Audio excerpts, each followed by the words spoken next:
Buenas tardes.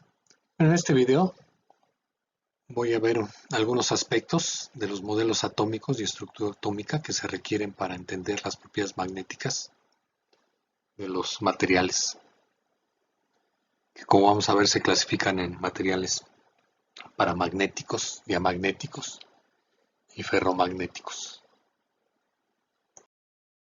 Bueno, después del descubrimiento del electrón, J. J. Thomson propuso el primer modelo para el átomo, 1904, que fue un modelo llamado de Boudin-Opankee con pasas, que consistía en considerar que toda la carga positiva del átomo se encontraba en una esfera del tamaño del átomo, se encontraba distribuido uniformemente, y en ese panqueo Boudin se incrustaban los electrones, que como ya vimos tienen una masa casi 2000 veces menor, 1800 y tantos, menor que la masa de los átomos.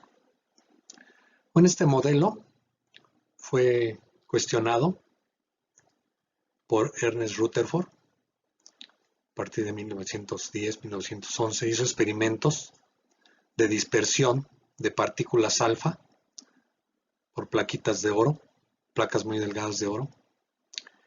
Y dicen que en ese experimento lo que quiso hacer es meterle el dedo al budín con pasas, bombardeando con partículas alfa. Y lo que encontró es que algo que le sorprendió, que había muchas partículas alfa que eran retrodispersadas, que rebotaban al llegar a las plaquitas de oro. Y bueno, para explicar ese resultado que inesperado, tuvo que suponer, ¿verdad? O solo lo pude explicar suponiendo que toda la masa del átomo toda la carga positiva estaba concentrada en una región de tamaño mucho menor que el tamaño del átomo, y le llamó núcleo a esa región, prácticamente 10.000 veces menor que el tamaño de los átomos, y posteriormente siguió bombardeando núcleos de distintos átomos y encontró que también los núcleos estaban compuestos de otras partículas con carga eléctrica y masa mucho mayor que la masa del electrón, que denominó protones a las partículas con carga positiva, y también encontró que había partículas sin carga, que llamó neutrones. Entonces se considera que Ernest Rutherford es el padre también de la física nuclear, estudiar la radioactividad, etcétera, la fisión de núcleos. Pero bueno, para fines del curso, todo lo importante es que en su modelo, entonces, consideró que consistía de un núcleo con carga positiva, una región muy pequeña, y orbitando alrededor de ese núcleo se iban a encontrar los electrones, ¿verdad? Orbitando debido a la fuerza de atracción coulombiana, ¿verdad? Debido a la carga positiva del núcleo sobre cada uno de los electrones. Ahora, este modelo tuvo una inconsistencia, la inconsistencia con la misma electrodinámica que se conocía ya en este momento, ¿no? Ya sabía que una carga acelerada radiaba ondas electromagnéticas. Entonces, aquí al estar orbitando los electrones alrededor del núcleo, tienen una aceleración centrípeta, por lo tanto, deberían emitir radiación electromagnética debido a esa aceleración, y entonces al radiar deberían perder energía cinética, debería disminuir su velocidad y deberían colapsarse hacia el núcleo. Entonces era una inconsistencia muy fuerte, ¿no? Bueno, ¿cómo es posible que entonces los átomos existan así como tal como el modelo propuesto, ¿no? Modelo planetario? Bueno, para tratar de salvar ese modelo, ¿sí? Que empezaba a explicar algunas propiedades, ¿verdad? de los átomos, propiedades químicas. Niels Bohr, premio Nobel de Física en 1922, propuso un modelo para el átomo de hidrógeno, para el átomo más pequeño, con ciertas reglas de cuantización. O sea, lo que propuso es que los electrones no radiaban si estaban en ciertas órbitas, ¿sí? que llamo órbitas permitidas, caracterizadas porque en esas órbitas el momento angular de los electrones iba a estar cuantizado por esta regla de cuantización, que la magnitud del momento angular debería ser un múltiplo entero de h barra, donde h barra es la constante de Planck, entre 2pi. Entonces, a partir de su modelo, él encontró, usando un modelo clásico, ¿sí?, o semiclásico, se considera que es la vieja mecánica cuántica, encontró que la energía entonces debería estar cuantizada, así como el momento angular, y también las órbitas iban a estar cuantizadas. Solo iba a haber un conjunto de órbitas caracterizadas por un número cuántico n, que se denominó número cuántico principal.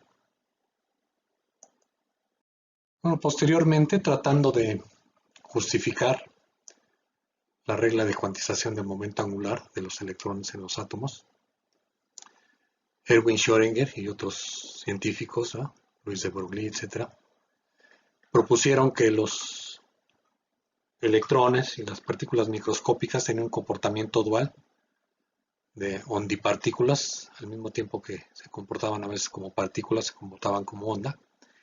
Y Schrödinger desarrolló lo que se llama la ecuación de onda, que es fundamental en la mecánica cuántica, considerando el mismo modelo de Rutherford, modelo planetario, considerando un núcleo con carga positiva y electrones en orbitales, que bueno, ya resolviendo la ecuación de Schrödinger para el átomo de hidrógeno, encontró que solo había ciertas órbitas permitidas,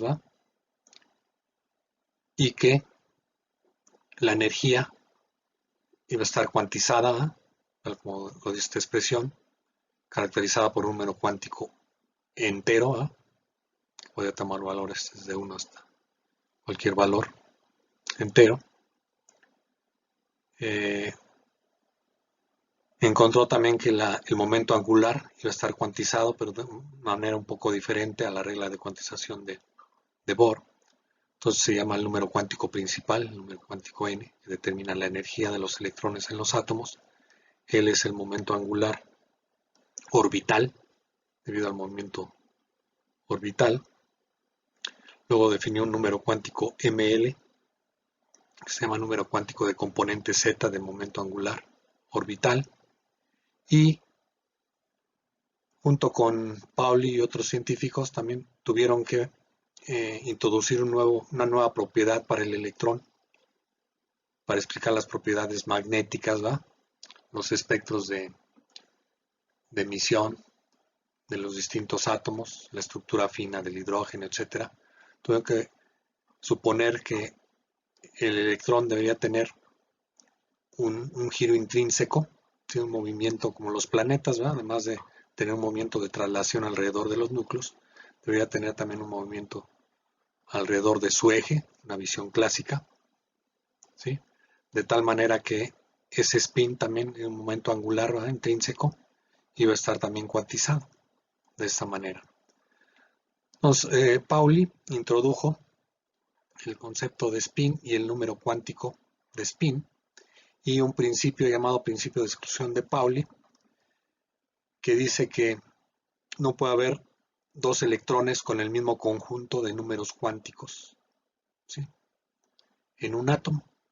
Entonces son los 4 números cuánticos que caracterizan el estado cuántico de un electrón en un átomo. Y bueno, a partir de ahí ya se empezará toda la nomenclatura de configuraciones electrónicas, el número de electrones que caben en ciertas órbitas, orbitales S, P, D y F, que son caracterizados por el valor del número cuántico L.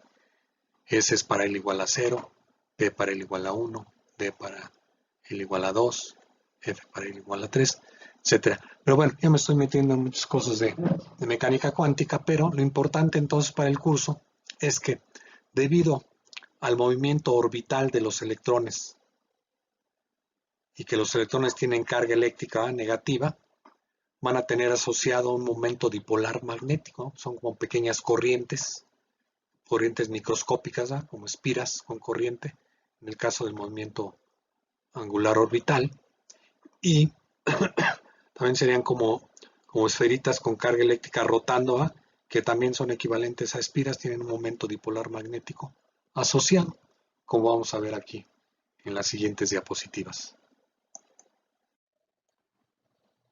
Bueno, aquí ya nada más para terminar, quiero mencionar que las propiedades magnéticas de los materiales dependen en gran medida de la configuración electrónica de los átomos que los componen. Por ejemplo, hay átomos como el zinc, tiene 30 electrones, que tiene esta configuración electrónica. Y bueno, resulta que es un átomo de capa o subcapa cerrada. Es decir, en este átomo, todas las capas o subcapas ocupadas por electrones quedan completamente llenas, es decir, quedan ocupadas con el número máximo de electrones que caben en cada capa o subcapa. Por ejemplo, en las subcapas S caben 2 electrones, en las subcapas P caben 6 electrones, en la subcapa D caben 10 electrones. Entonces este átomo tiene todas sus capas completamente llenas.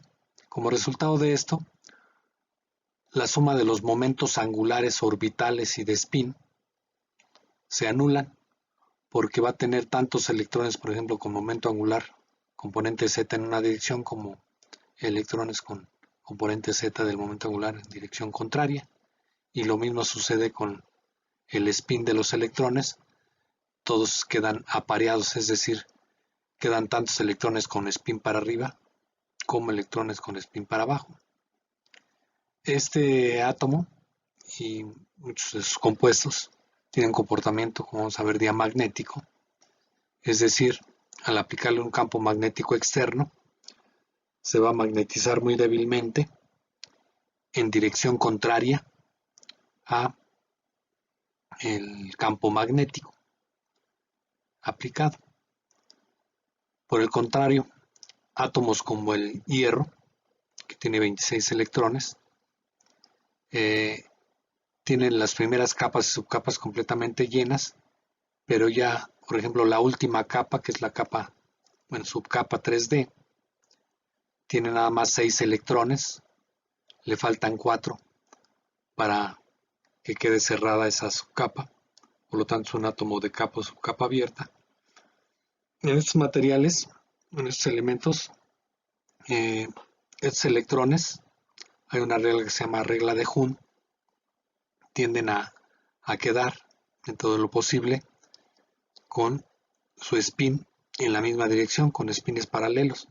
Por lo tanto, el momento dipolar magnético total de este átomo va a ser relativamente grande, y al aplicarle un campo magnético externo se van a orientar esos dipolos y se van a magnetizar fuertemente. Debido a esto, el hierro y sus compuestos son materiales ferromagnéticos. Vamos a ver más adelante. Bueno, muchas gracias. Aquí termino este video. Hasta luego.